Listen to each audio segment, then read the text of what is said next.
प्रधानमंत्री नरेंद्र मोदी चूंकि south Africa के दौरे पर है और 3 दिवसीय उनका यह दौरा है, जोहानिसबर्ग में आयोजित G20 समिट में ग्लोबल लीडर के तौर पर मोदी लीड कर रहे हैं।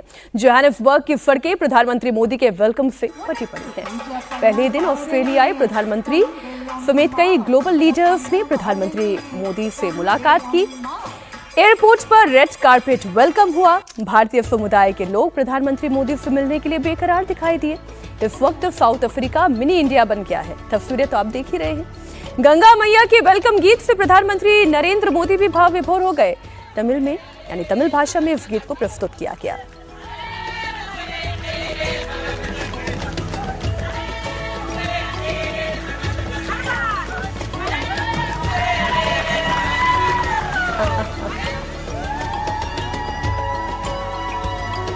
दंडवत प्रणाम है, ये तो कमाल है।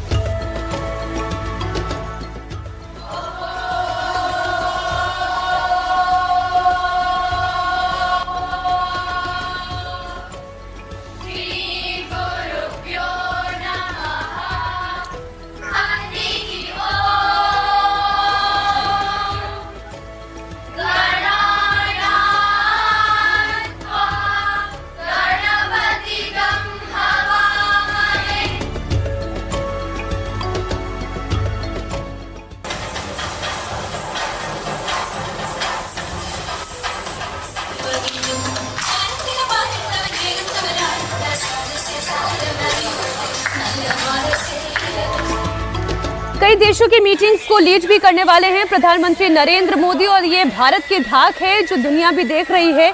प्रधानमंत्री नरेंद्र मोदी आप बिल्कुल, और ये जी समिट भारत के लिए बहुत खास है क्योंकि जब भारत ने इसकी मेज़बानी की थी 2023 से, तो भारत ने ही अफ्रीकन यूनियन को इसका मेंबर बनाया था। और यह विशेष है इसलिए कि प्रधानमंत्री मोदी के जो प्रयास थे उसके कारण अफ्रीकन यूनियन को G20 की मेंबरशिप मिली थी, और अब साउथ अफ्रीका में इसका हो रहा है। अब प्रधानमंत्री मोदी इस समय वहाँ सबसे बड़े नेता है। इस बार ट्रंप नहीं आ रहे वहाँ पर, इस बार वहाँ पुतिन भी नहीं आ रहे हैं, शी जिनपिंग भी नहीं है, 3 बड़े नेता वहाँ पर नहीं है। प्रधानमंत्री मोदी वहाँ गए और प्रधानमंत्री मोदी इस बार 3 सेशन को वहाँ संबोधित करने वाले हैं। और मुझे लग रहा है कि प्रधानमंत्री मोदी गए तो तमाम देशों के राष्ट्राध्यक्षों से प्रधानमंत्री मोदी की मुलाकात होगी।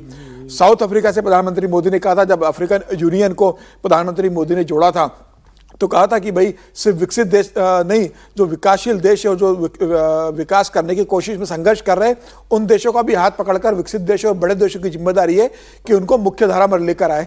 तो मुझे लग रहा है कि प्रधानमंत्री वहाँ पर जाकर कई द्विपक्षीय बातचीत भी करेंगे, कई इन्वेस्टमेंट का प्लान होगा, बड़ा इन्वेस्टमेंट भारत में आएगा और भारत सरकार भी उन देशों में बड़े इन्वेस्टमेंट की घोषणाएं कर सकती है।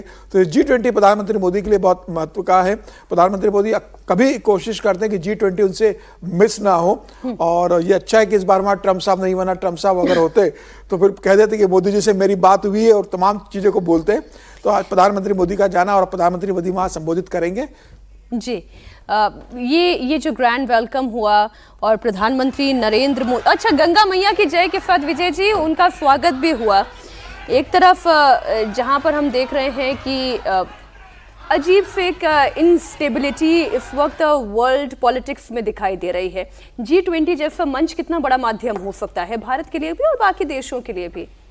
महत्वपूर्ण है। G20 सबसे बड़ा ग्रुप है एक तरह से इंटरनेशनल डिप्लोमेसी के तौर पर देखा जाए, और उसमें भारत की भूमिका लगातार बढ़ती गई है। पिछली बार जब हमने मेज़बानी की, जिसका जिक्र अभी किया गया, उससे भी एक ताकत बढ़ी है उसमें जो, और उस समय हुआ मुझे नहीं पता कि साउथ अफ्रीका में कितने शहरों में वो कर रहे हैं। भारत ने तो देश के 100 शहरों में G20 की जो थी पूरी उसकी भारत की धाक वो वहाँ दिखाई थी। तो उससे भी एक नए तरीके का माहौल बना था। साउथ अफ्रीका को, अफ्रीकन यूनियन को जिस तरह से शामिल किया गया G20 में भारत के मेजबानी के दौरान, उसका असर भी यहाँ पर दिखाई देगा। और दक्षिण अफ्रीका से तो भारत के संबंध बहुत पुराने संबंध हैं, गांधी से मोदी तक। यदि भारत को दक्षिण अफ्रीका के साथ जोड़कर देखा जाए तो एक लंबा रिश्ता है। और G20 में ट्रंप आए ना आए, भारत की भूमिका लगातार महत्वपूर्ण होती जा रही है। और वो इस सब चीज़ों को वो सारे दुनिया के देश समझ रहे हैं कि इंस्टेबिलिटी और ये जो सब चीज़ें हैं उससे दूर भारत एक मल्टी अलाइन डिप्लोमेसी पर काम कर रहा है, और वो सबको दोस्त बनाने की कोशिश में लगा हुआ है। सबके साथ चलकर दुनिया को आगे बढ़ाने के जो एक्सरसाइज है उस पर काम कर रहा है।